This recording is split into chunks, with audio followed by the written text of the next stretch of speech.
Maharashtra assembly का budget इजलास आज से शुरू होने जा रहा है। 6 रोजा बजट इजलास के हंगामे खेज होने की उम्मीद है। खुश्कसाली, स्टेट फाइनेंस और रिजर्वेशन का मामला इस इजलास में छाया रहेगा। हुकूमत इस दौरान 11 बिल पेश करेगी।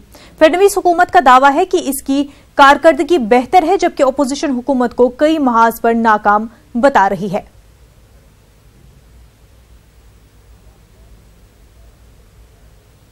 महाराष्ट्र असेंबली के बजट इजलास के पहले दिन ओबीसी यानी दर्जे फहरिस्त जातों की जानिब से मार्च का एहतमाम किया जा रहा है। ओबीसीवी JNT संघर्ष समिति का दावा है कि वो ये मार्च मौजूदा कोटे के तहफ्फुज के लिए निकाल रहे हैं।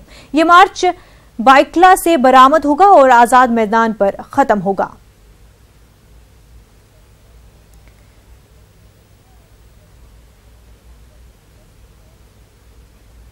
मुंबई से हमारे नुमाइंदे अमित राय इस वक्त हमारे साथ जुड़ चुके हैं। अमित, सबसे पहले आपसे जानना चाहेंगे कि महाराष्ट्र बजट सेशन का आज पहला दिन है, कौन कौन सी अहम बिल पेश होनी है?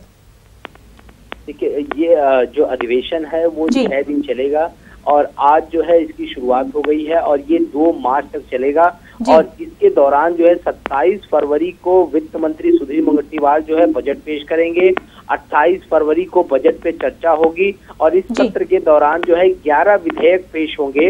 और आज सत्र की शुरुआत जो है दोनों सदनों के संयुक्त सत्र में राज्यपाल का अभिभाषण से होगी और इस सत्र में कुल 11 विधेयक पेश किए जाएंगे। 26 फरवरी को पूरक मांगे सदन में पेश होंगी और 1 और 2 मार्च को जो है सूखे पर चर्चा होगी। ये पूरा जो है प्लान है इस पूरे बजट का।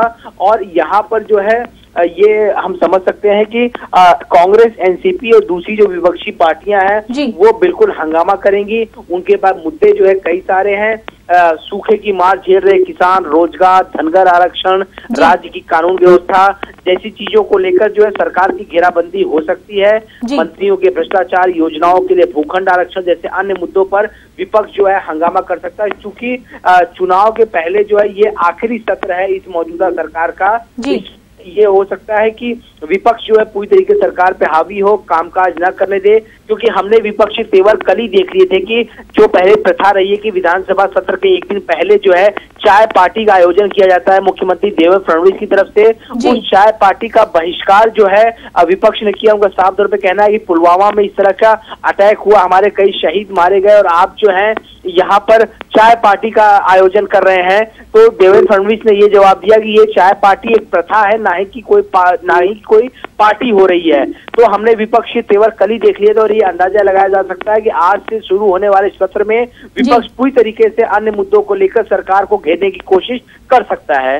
जी बिल्कुल। अमित, ओबीसी की जानिब से भी आज मार्च निकाला जा रहा है, क्या कुछ मांगे हैं उन लोगों की? देखिए, निश्चित तौर पे ओबीसी समुदाय के सदस्य समुदाय को मिले कोटा को सुरक्षित रखने के उद्देश्य से ये आज पहले दिन जो है ये मार्च निकाल रहे हैं। और प्रदर्शन के आयोजकों का ये कहना है कि ओबीसी श्रेणी में मराठाओं को शामिल करने के राज्य सरकार किसी भी संभावित रुख का ये विरोध कर रहे हैं। और ये जो आज रैली निकलनी थी ये भाईकला से आजाद मैदान तक जो है एल्गार मार्च जो है निकालना था, लेकिन पुलिस ने उन्हें परमिशन नहीं दी है। तो वो भाईकला से आजाद मैदान तक गाड़ियों में जाएंगे, ना कि सड़कों पे पैदल मार्च करने जाएंगे। और वो जो बता रहे हैं कि 11:30 से 12 के बीच में वो आजाद मैदान में पहुंचेंगे और आजाद मैदान में जो है ये सारे लोग अपना विरोध प्रदर्शन जो है जता सकते हैं। और वहीं अगर ओबीसी VNT संघर्ष समिति की अगर माने तो इस प्रदर्शन में विमुक्त जाति और घुमंतु जनजाति के 58 सदस्यों के साथ ही ओबीसी श्रेणी के तहत आने वाली 250 से अधिक जातियों के प्रतिनिधि जो है शामिल होंगे। और समिति जो है पिछले साल राज्य सरकार द्वारा मराठाओं को दिए गए 16% आरक्षण को खारिज करने की मांग कर रही है। जी बिल्कुल अमित, बहुत बहुत शुक्रिया आपका तफसीलात फराहम करने के लिए।